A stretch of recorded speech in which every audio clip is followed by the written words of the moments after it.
the species that we refer to as the reptilians, they're not really third-dimensional species. They're fourth-dimensional, which means they inhabit what we call the lower astral realm, or the fourth dimension. They can go in and out of that at will, and it takes a lot of energy for them to manifest in the third dimension.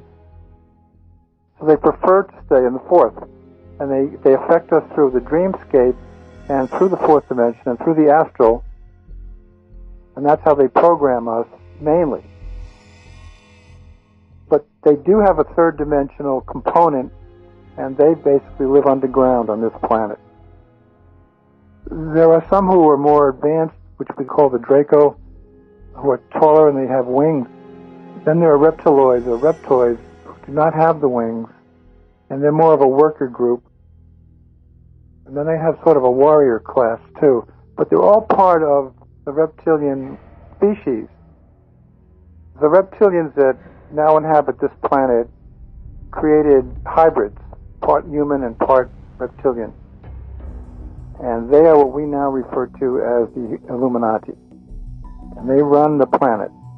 They control this planet, and make no mistake about it, they control the media, they control the banks, they control the militaries, they control everything, and the technology. So the Illuminati definitely are the shapeshifters, because they have a very high component of reptilian blood, up to 45%. In other words, any percentage of reptilian blood up to 45% will allow that entity to shapeshift and to appear human or reptilian. So those are the shapeshifters. You know, since they do inhabit the fourth dimension, a lot of people get programmed at night in the dreamscape.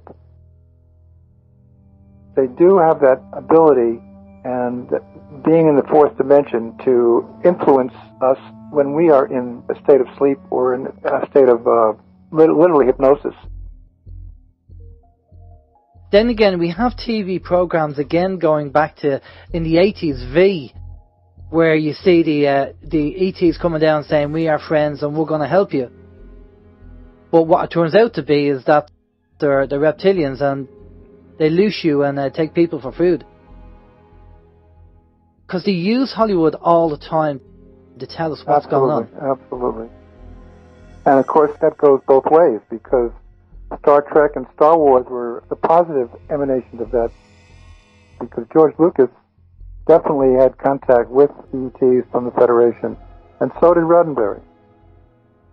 One of the goals that they have is to create a cyborg generation, humans that are part machine or part electronics and part human, because they can then plug those people into a central computer and control them completely.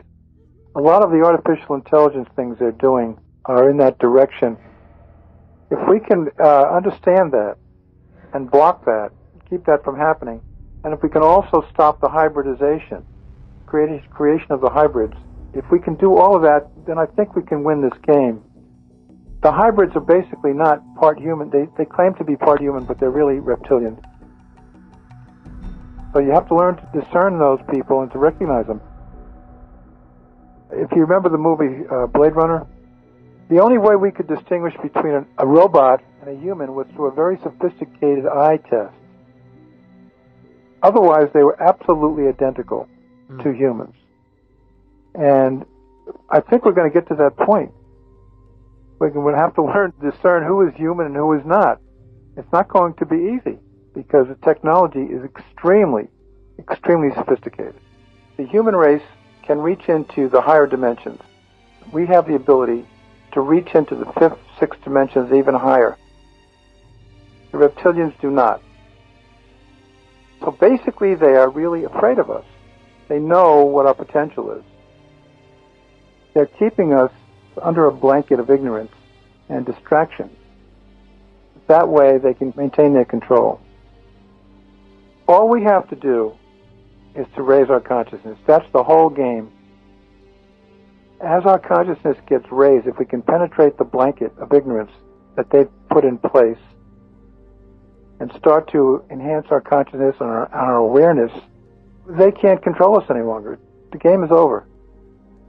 They can no longer lead us into warfare. They can no longer start eating us as food. In other words, they will have to depart the planet.